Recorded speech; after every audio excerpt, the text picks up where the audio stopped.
दोस्तों यूँ तो बहुत कुछ है भगवान राम से सीखने को, लेकिन आज हम कुछ पॉइंट पे बात करेंगे। दोस्तों आपके घर में रामायण होगी, आपको रामायण का सारा ज्ञान होगा, आपको सब कुछ पता होगा।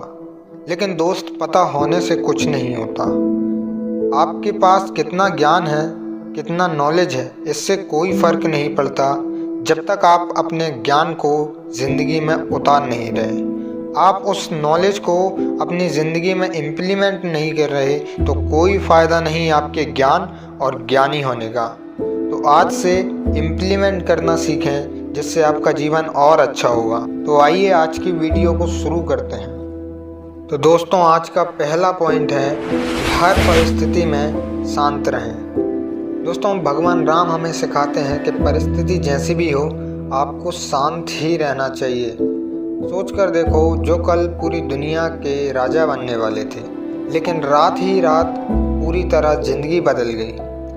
रात में पता चलता है कि कोई राजा नहीं बनना, अब 14 साल के लिए वनवास जाना है। और वनवास जाने का बोल कौन रहा है? खुद की माँ ने ही बोला। सोच कर देखो, कोई आपसे बोले कि 2 साल जाकर जंगल में रहो, आप कहोगे मजाक है, कहाँ रहूँगा, क्या खाऊंगा? लेकिन राम जी कुछ नहीं कहते, बस एक ही बात कहते हैं, बस इतनी सी बात। माँ बस इतनी सी बात, ठीक है आशीर्वाद दो, हम जाने की तैयारी करते हैं। और राम सुबह तक निकल जाते हैं। दोस्तों सीखने वाली बात है, परिस्थिति जैसी भी हो शांत रहना चाहिए।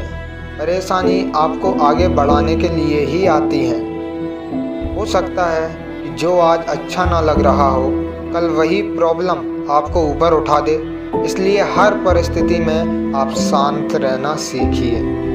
भगवान राम हमें दूसरी बात ये सिखाते हैं कि no react only respond. React मत करो, रिस्पॉन्ड करना सीखो। भगवान राम को जब बोला गया कि आपको वनवास जाना है, तब भगवान राम ने कोई रिएक्ट नहीं किया, माथे पे जरा सा भी टेंशन नहीं। अगर राम चाहते तो कह सकते थे कि भाई बर इन्होंने लिए आपने थे, इसमें हमारा कोई लेना देना नहीं, और मैं कल राजा बनने वाला हूँ। आप मुझे वनवास जाने का बोल रही हो, वो भी 14 साल के लिए। आपने ऐसा बर मांगा ही क्यों? पर भगवान राम कोई रिएक्ट नहीं करते और बिना कुछ सोचे समझे कि मैं कहाँ रहूँगा, कहाँ जाऊँगा।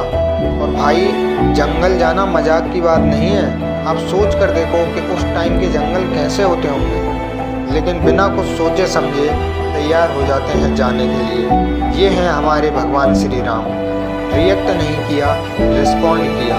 तो आज लोग घर घर में पूजते हैं। जब आप रिएक्ट नहीं, रिस्पॉन्ड करते हो, तब आप जिंदगी में सफलता की ओर जाते हो। मतलब बातों से नहीं, अपने काम से जवाब देना सीखो। क्योंकि जब आप काम से जवाब देते हो, सामने वाले के पास कोई प्रश्न ही नहीं होता, सारे प्रश्न समाप्त हो जाते हैं।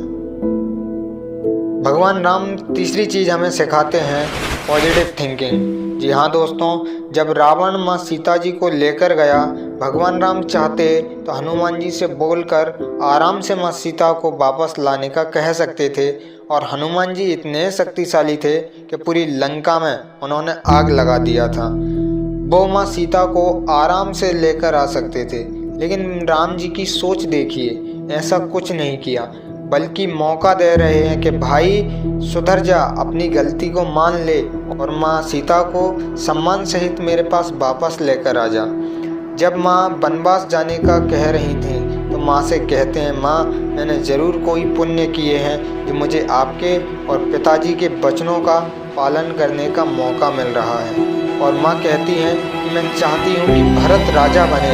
तो कहते हैं कि उस जैसे भाई को मैं राज्य प्रसन्नता से दे दूँगा, उसमें मुझे बहुत खुशी होगी। गाइस सीखने वाली चीज़ है, इसे कहते हैं रियल पॉजिटिव थिंकिंग। अगर आपकी बीवी या आपकी जीएफ को कोई छेड़ दे, बस आप सोचोगे साले को बम से उड़ा दूँ। लेकिन यहाँ पे राम जी मौका दे रहे हैं सुधरने का। और आपसे कुछ दिन के लिए आपका दोस्त मोबाइल ले जाएगा, आपको अगले ही दिन याद आने लगेगी मोबाइल की। आपका दिन गुजरना मुश्किल हो जाएगा, अगले ही दिन आपको याद आने लगेगी मोबाइल की। आपका दिन गुजरना मुश्किल हो जाएगा। लेकिन राम जी को देखो, हंसते हंसते राजा बना दिया भरत को। दोस्तों, जब भी आपके सामने मुसीबत आती है तब हम उसे पॉजिटिव में ना लेकर नेगेटिव में ज़्यादा लेते हैं। हो सकता है कि जब हम प्रॉब्लम को दूसरी साइड से देखें, पॉजिटिव वे में देखें, पॉजिटिव साइड से देखें, तो हो सकता है भगवान ने वहाँ पर आपके लिए बहुत सारी खुशियाँ रखी हों। अगर ये आपने सीख लिया तो ज़िंदगी की आधी प्रॉब्लम आपकी हो सकता है दूर हो जाएं। तो आज से हम नेगेटिव चीज़ों को भी पॉजिटिव साइड से देखना सीखेंगे। दोस्तों, चौथा पॉइंट है मेंटली स्ट्रांग। दोस्तों, सोचिए, जिसको पूरी दुनिया राजा बनाना चाहती है लेकिन उसको वनवास जाना पड़ रहा है और अपनों की वजह से ही जाना पड़ रहा है। और वनवास जाने के बाद पत्नी को रावण ले जाता है। जब झोंपड़ी में आकर देखते हैं तो माँ सीता नहीं मिलती। कहाँ गई, कौन ले गया, कुछ पता नहीं चलता। और जब पता चलता है कि रावण लेकर गया है तो ये भी पता चलता है कि मुझे उससे लड़ना है जो काल को भी बांधकर अपने पास रखता है।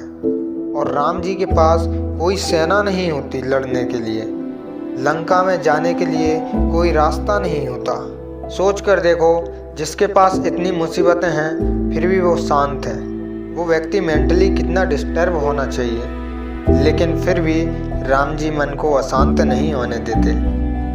हम तो कुछ करना शुरू करते हैं, एक दो प्रॉब्लम आती हैं और हम फिर करना छोड़ देते हैं। और मैं देखता हूँ कि एग्ज़ाम में कुछ नंबर कम आने पर या एक बार फेल हो जाने पर लोग सुसाइड का सोचते हैं। अब ये तो हमारा मेंटल लेवल है। देखो, अगर भगवान को बड़ी से बड़ी मुसीबत आई है तो हम तो इंसान हैं, इसका मतलब ये है कि हमारी ज़िंदगी में भी परेशानी आई है। लेकिन उससे डरना नहीं है, बल्कि उन प्रॉब्लम से लड़कर मेंटली और फिज़िकली हमें स्ट्रांग बनना है।